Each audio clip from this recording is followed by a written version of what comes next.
You're listening to the #1 podcast for nonprofit leaders, getting your nonprofit fully funded. This is the Fundraising Masterminds Podcast.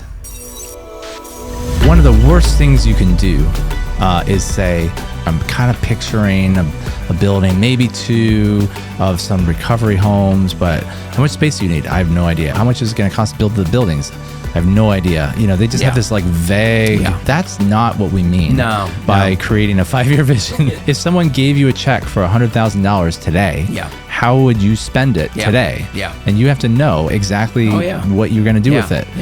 People don't give me $100,000. Well, what are you going to use it for? Well, trust me, when you give me the check, I'll figure out a way. No. It just doesn't work that way.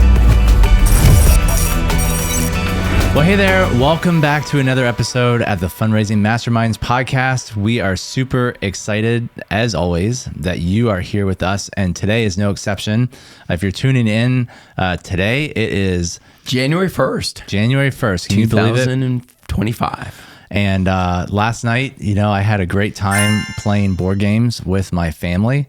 We usually play a game called Power Grid, and we usually, it's like a blitz night. What do you guys do on New Year's Eve? Well, we do stay up, watch the ball drop. We're, Dick Clark, people. And then just my daughter and I generally, my wife is done for the night already. My daughter and I usually just walk outside and watch fireworks in our neighborhood. Well, can you believe it's 2025 already? Ah, man, I got to start writing my checks with 2025. I know. I'll go six weeks writing 2024 on it. I remember growing up in the 80s, we were supposed to have flying cars by now. Yeah. Well, what happened to that We plan? have driverless cars. How about that? At least we have some of that, which is a little scary watching those things go around the corner. I just remember, wasn't Back to the Future wasn't the future like 2020 or sure something? It was. Yeah. It's like, okay. Yeah, I grew up with the Jetsons, which was we had robot maids and things. So that was even different. We're getting close to some of that stuff. It's kind of scary as we get there. Elon Musk is taking us to the next level. Well, anyways, in today's episode, we wanted to get into some resolutions. Everybody creates resolutions this time of the year, so we thought we were going to come up with some development ones. The episode for today is the top 4 New Year's resolutions for your nonprofit in 2025. I love it. We're going to kind of run through these real quick. I don't know if we're going to spend a whole lot of time on this. So number 1, we want to resolve to shift our focus away from the scarcity mindset and towards abundance. Right. This is the year, okay? Let's start fresh. Yes. Okay. Maybe you've been struggling with the scarcity thing, or maybe your nonprofit is like barely surviving. We want to get you to thriving in 2025. No more stinking thinking. No more stinking thinking. So let's resolve to do this, okay? Now, one of the great books, I don't know if we have it here in the studio. Do we have the book? Micah's got it. Larry's book. One of the great books here is Intentional Living and Giving. If you want a good book to read at the beginning of the year, this will really get you thinking. I've been a big fan of scarcity versus abundance mentality for a long time, and Larry was the person who really set my thinking in the right direction. Yeah, so if you want to learn from the master of the master, check out Larry Onan, Intentional Living and Giving. We'll put a link in the description for this. We're not getting any benefit or kickback from this. We're just going to send you directly to, because this is such an important concept, right? Yeah. To really just the change right the way mindset. you think. Right mindset, right thinking. Right. And so I would resolve to get the right mindset for your nonprofit. That's going to help you tremendously. Number 2. Yes. We want to resolve to creating a 3 to 5 year dream vision for your nonprofit. Yeah, if you haven't already created a 3 to 5 year plan, do it now. There is no reason to delay. If you really want to have a good year where you have abundance and become fully funded, you're going to need a strategic plan. You're going to need a plan that you can base all your efforts on. Yeah. It's going to be your plumb line. When you are going face to face with major donors, it helps you with proposals. If you're going to do the Perfect Vision Dinner, it's going to help you create your accelerators and your individual giving strategies. If you're going to do direct mail, mid-level, all those things. You've got to have those strategic initiatives that are so important. And no good 3 to 5 year plan does not include SMART goals. You need to have SMART goals. Once more, SMART stands for specific, measurable, attainable, realistic, and timely. All those things are so important, especially the specific and measurable. Yep. It's so important to know where you're going. Yes. You know, we all just got back from Christmas and New Year's. Imagine if my goal was to visit my family at Christmas, but I didn't exactly know how to get there. Mm-hmm. You know, I didn't know the address. So I just thought, well, my family is up north, so I'm just going to grab a compass and just hope that I get there. Yeah. You're probably not going to get there unless you have a very specific address punched into the GPS, right? Yeah. Where you know exactly where you need to go. You know exactly how to get there. So a lot of people get bogged down in the details of this, right? They get bogged down in the weeds of how am I going to achieve this? And that's not really the point. The goal of the 5-year dream plan is just to think about, what is God calling me to do? Why has God enabled me to start this ministry?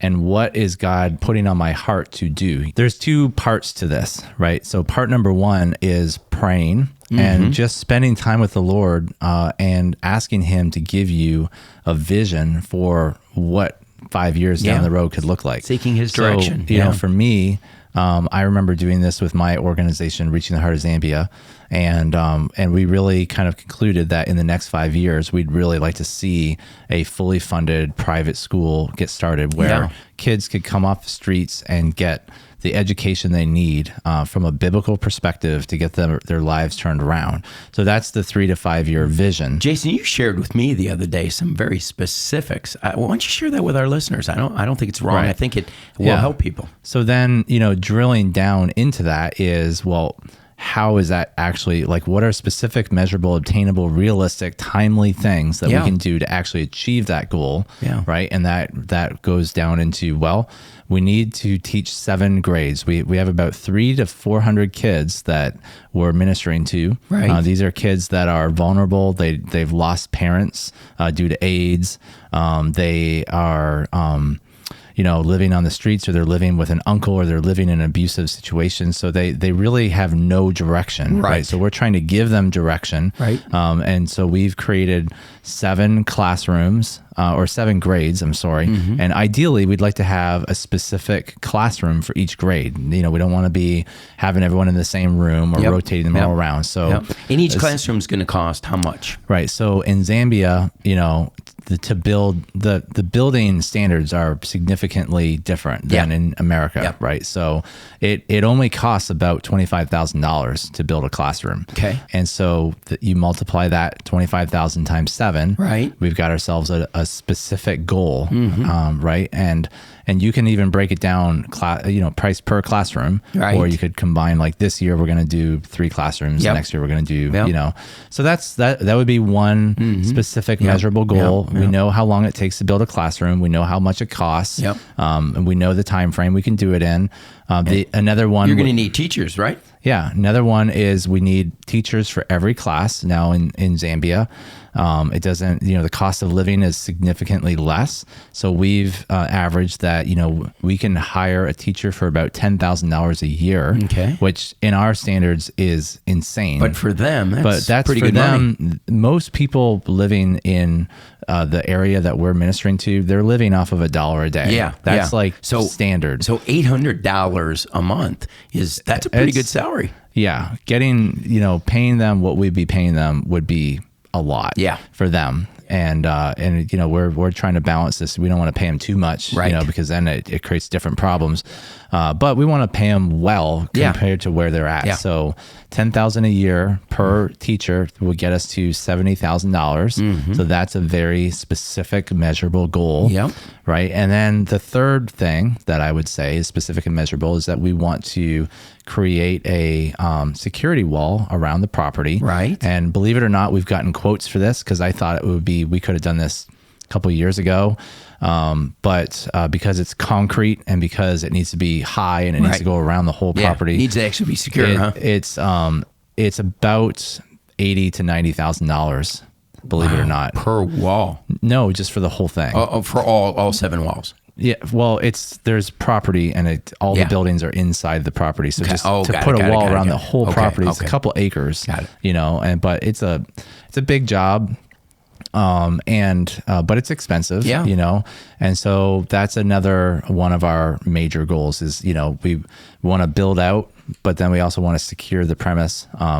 Right now we secure it with labor. Like we have security guards, and that works.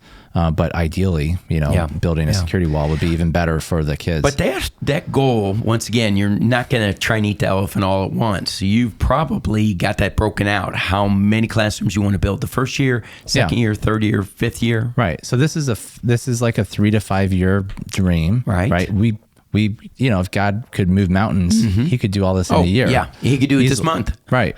So I know that it's possible, but at the same time, I want to be realistic. Yeah. And I want to think, well, okay, based on my past giving records, based on all this stuff, we average about $100,000 of giving a year. Yeah. So, we could probably do a couple classrooms and hire a couple teachers and then save towards the wall. Right. Right. And, if we eat an elephant one bite at a time. Right. In 3 to 5 years, we could have it all done. Yeah. And we could get the wall built.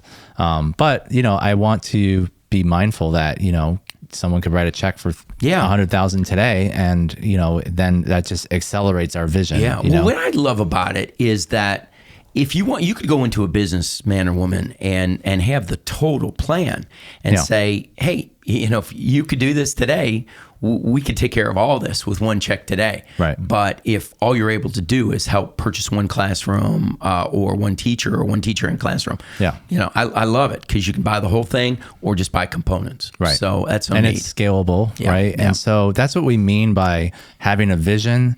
And then, the one of the worst things you can do is say, well, we want to help women, with human trafficking.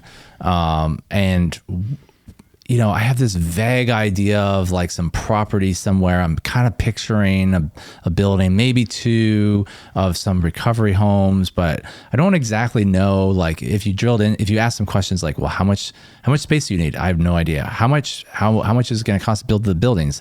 I have no idea. They just have this like vague, that's not what we mean by creating a 5-year vision. You'll get a token check, a token gift from that, but you won't get any gift of real substance. You got to do your research. You gotta know exactly what you want to do. Like if someone gave you a check for $100,000 today, how would you spend it today? Yeah. And you have to know exactly what you're going to do with it. Yeah. People don't take, well, give me $100,000. Well, what are you going to use it for? Well, trust me, I'll when you give me the check, I'll figure out a way. No. It just doesn't work that way. Yeah. So make that one of your New Year's resolutions. Resolve to pretend that you have the money already in your bank account and that you have to figure out how to spend it. Yeah. And get quotes. Yep. Figure it out, what would you actually do? Yep. And then, and now you have yourself a dream vision. Yep. And some people may be thinking, well, gee, that's going to take some time. Yep. Well, yeah, it's going to take some time. Yeah. Do it now before,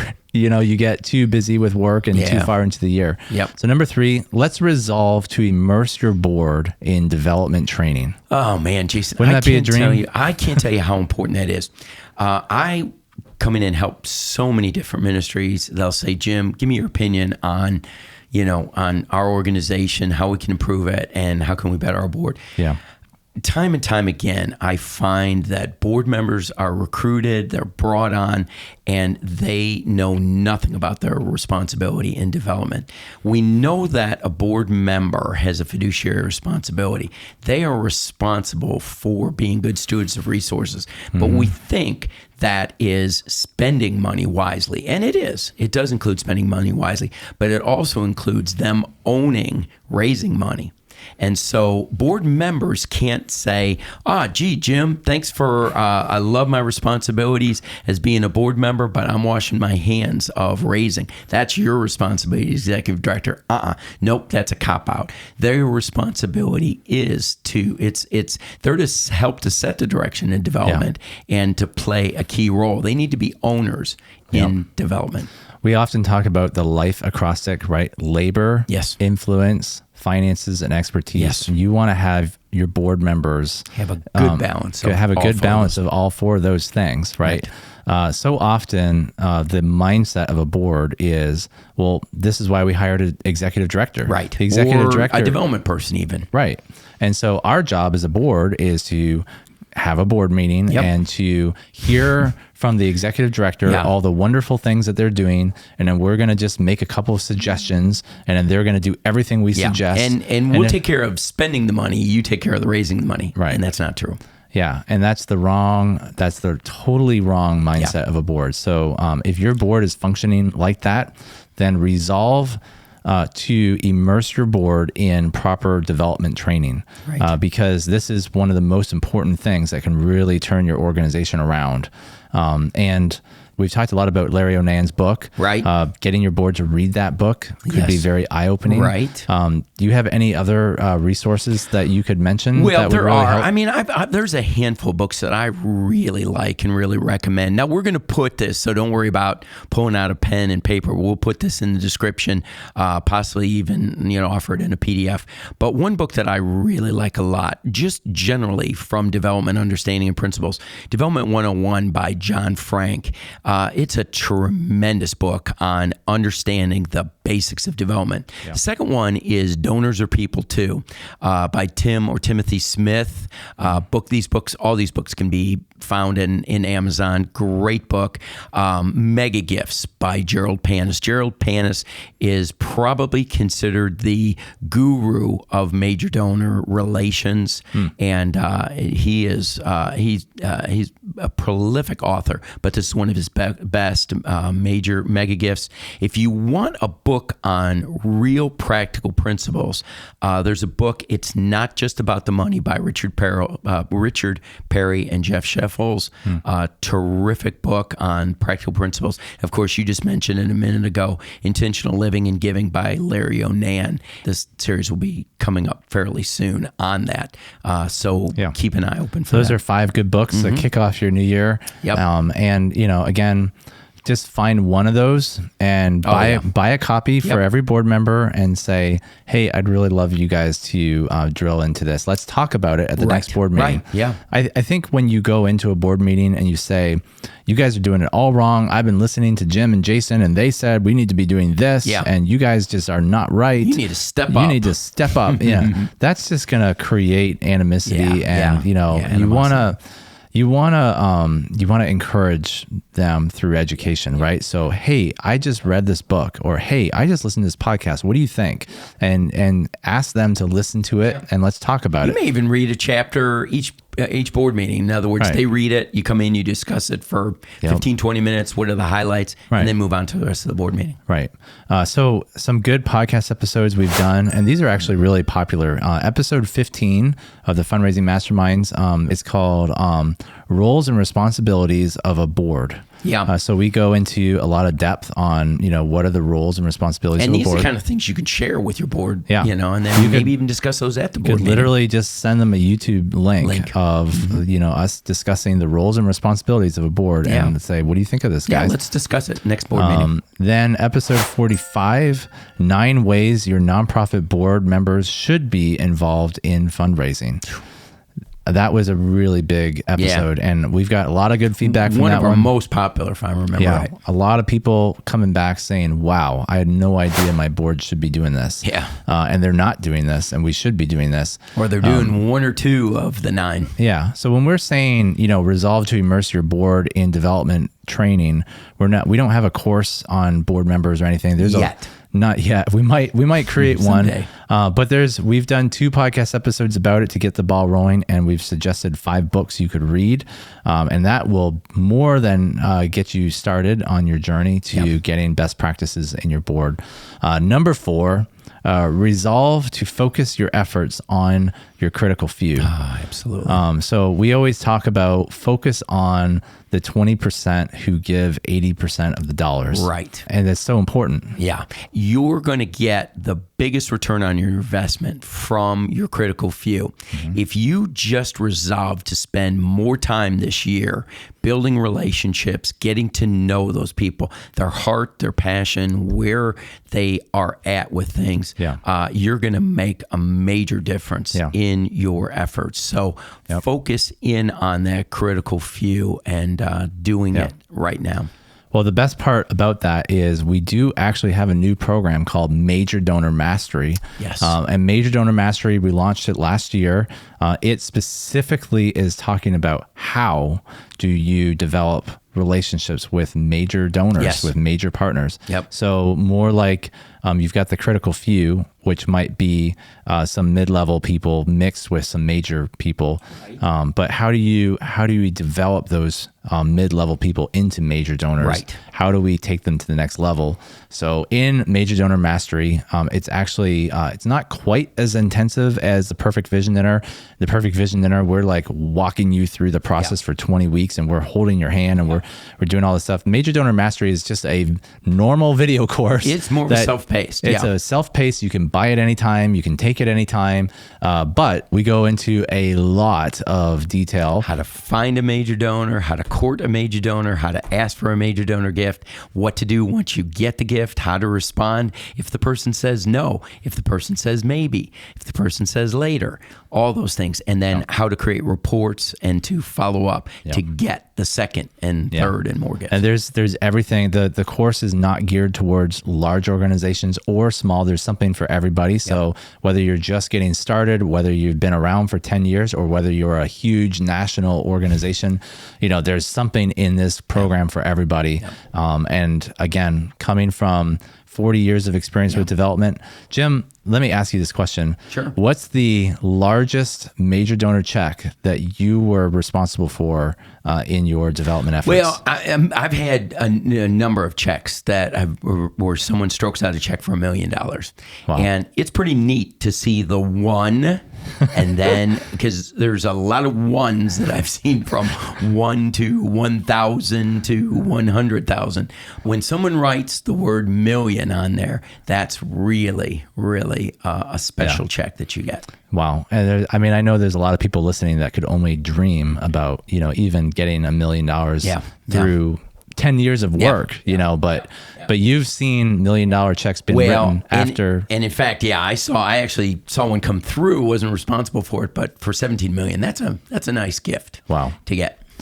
So it's really important that you learn from the person. Jim's not just, making courses and having podcasts just to talk about what you should be doing, but he's not actually doing it. He's the guy doing it. He's been doing it for 40 years, and you can learn a lot through Major Donor Mastery. So that would be our fourth resolution, is resolve to, take a course like Major Donor Mastery.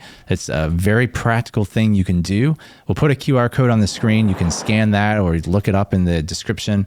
But that'll take you to our Major Donor Mastery course. And that is something very practical, very actionable that you can click, you can scan, you can go to your board and say, hey, I think we need to do this. I always say, I think if you implemented even just 10% of what you learn in this course, it will pay for itself.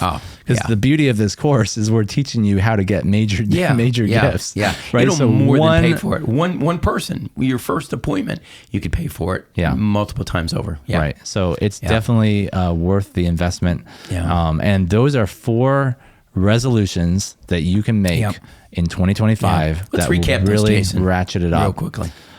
So resolution number 1, resolve to shift away from the scarcity mindset to the abundance mindset.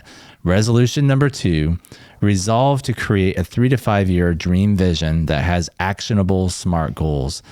Resolution number 3, resolve to immerse your board in development training.